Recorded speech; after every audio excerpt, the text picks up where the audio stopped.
ఇంకా కూడా మీకు ఏది కావాలో అది నేను ఇస్తా. మీ వెంబడి ఉండి నడిపిస్తా. రెమ్మలతోటి నాకు నిండాగా సాక పెట్టండి, పూజ చెయ్యండి.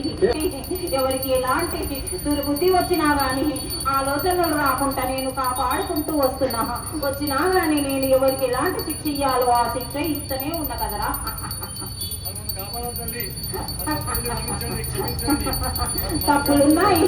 తప్పులున్నాయని నేను శిక్షిస్తలేను కదా.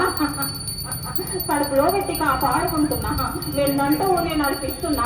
ఎవరికి ఏమి కాకుండా చూసుకుంటా. మీ లోపల ఎలాంటి భేదాలు ఉన్నా గాని నేనున్నానని కలుసుకొని ముందడుగు వేయండి. ఎవరికి ఏమి కాదు, కోపతాపాలు తగ్గిస్తా, ఎలాంటి బాధలు లేకుండా నడిపిస్తా.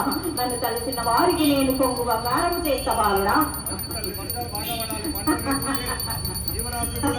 నన్ను కలిసినప్పటి నుంచి నేను వర్షాలు ఇస్తూనే ఉన్నా. ఎక్కడ ఎంత ఇయ్యాలో అక్కడ ఎంత ఇస్తా. ఎవరికి ఏమి చెయ్యాలో అది చేస్తూనే ఉంటా. నేను మీరు అడిగినంత మాత్రాన నేను ఇయ్యను.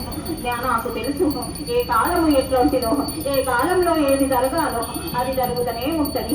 కానీ పాపాలు ఎక్కువైనాయి కాబట్టి ఎవరికి ఏమి ఎలాంటి శిక్ష ఇయ్యాలో ఆ శిక్ష ఇచ్చుకుంటూ పోతా బాలుడా.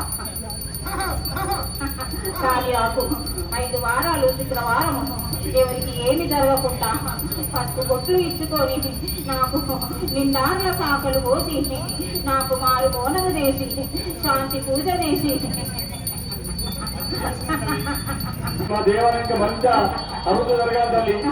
మీ కోరిక మేరకు నేను నడిపించుకుంటూ వస్తున్నా. ఇంకా కూడా మీకు ఏది కావాలో అది నేను ఇస్తా. మీ వెంబడి ఉండి నడిపిస్తా. మీ కోరికలు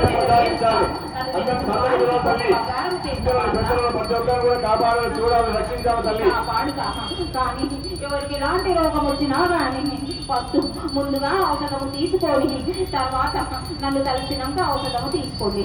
ఎలాంటి రోగము రాకుండా వచ్చింది కూడా పారదోలేటట్టు చేస్తా. నేను 50 రిమ్మలతోటి నాకు నిండాగా సాక పెట్టండి, పూజ చెయ్యండి.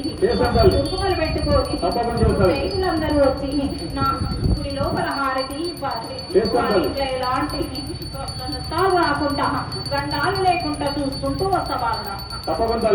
నా గ్రామం అంతా మంచిగా ఉన్నది, నేను కాపాడుకుంటూ వస్తున్నా.